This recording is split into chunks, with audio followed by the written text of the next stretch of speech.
So what's up again mga guys, no? So ayan, nandito na tayo sa The Brick Outlet. Pasensya na guys, no? Ano bang taon? Wala tayong na-vlog kahapon kasi nalaubat tayo. So, alas 2 na tayo nakalabas sa Ramadan kahapon. So, ayan guys, no?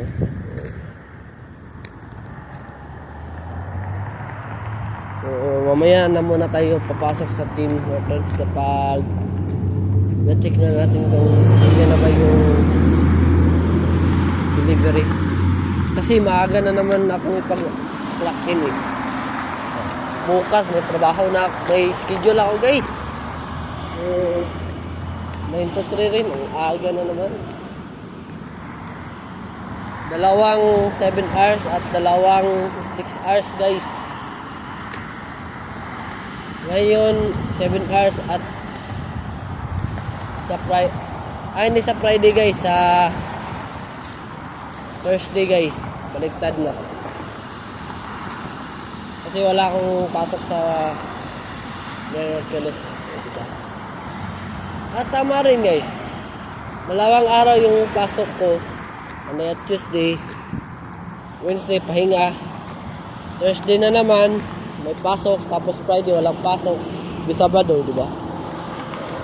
Mas gustuin ko ba yan guys? Ayan guys, sakto guys, wala si Dennis yan sa Friday kasi off niya, sa Sabado lang siya meron, di ba guys?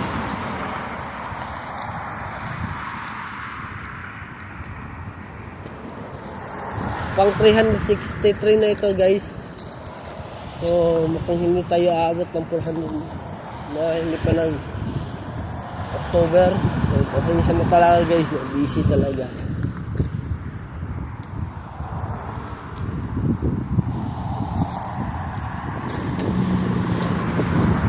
So malapit na yung winter guys, no? So parang nandyan na yung delivery. Ewan ko lang ba kung nandyan na ba. Baka hindi natin alam. Baka nandyan na.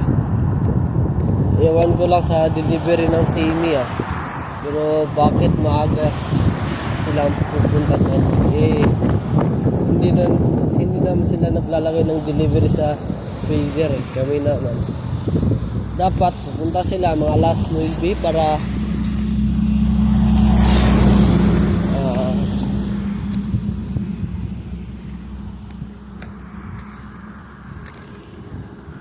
yung mga tao dyan ay makagawa pa ng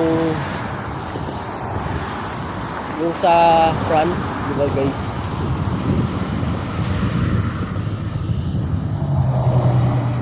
Naghahanap ako ng trabaho na hindi fast food guys kasi talaga sa fast food eh. Factory na lang sana guys. Mas gugustuhin ko pa yung factory guys kasi tama nga si Ate Meryl guys na yung tao nito. Wala kang kahalubilo na customer, nasa factory ka lang. At kanya-kanya kayo, di ba? Diyan yung gusto ko. Pero parang tingnan ko. Pero ayan ko kung nandiyan na ba yung delivery. Hindi ko makita dito eh. So huwag na muna tayong papasok kung baka ipa-clock in na ako. Alam nyo naman na nandyan yung kupal na manager namin, diba?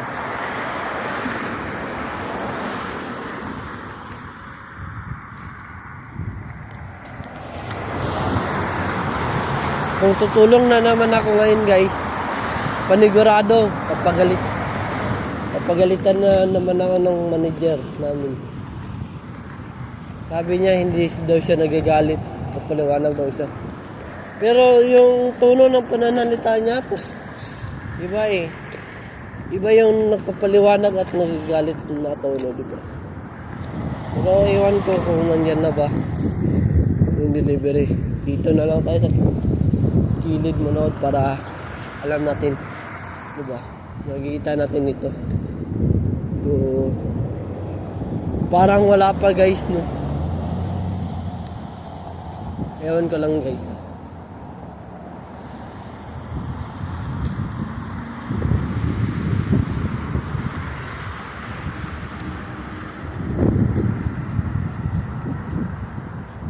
So wala pa namang oras eh.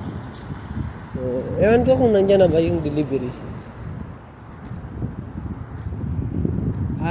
Nandyan na naman yung ano ba? Delivery ba yan o manager? Drive-thru pala guys. So, nilalamig talaga ako guys. Sing lamig ng relasyon ng yung, di ba guys? So, ayan naman naman guys, no? Ayun, dito na lang guys.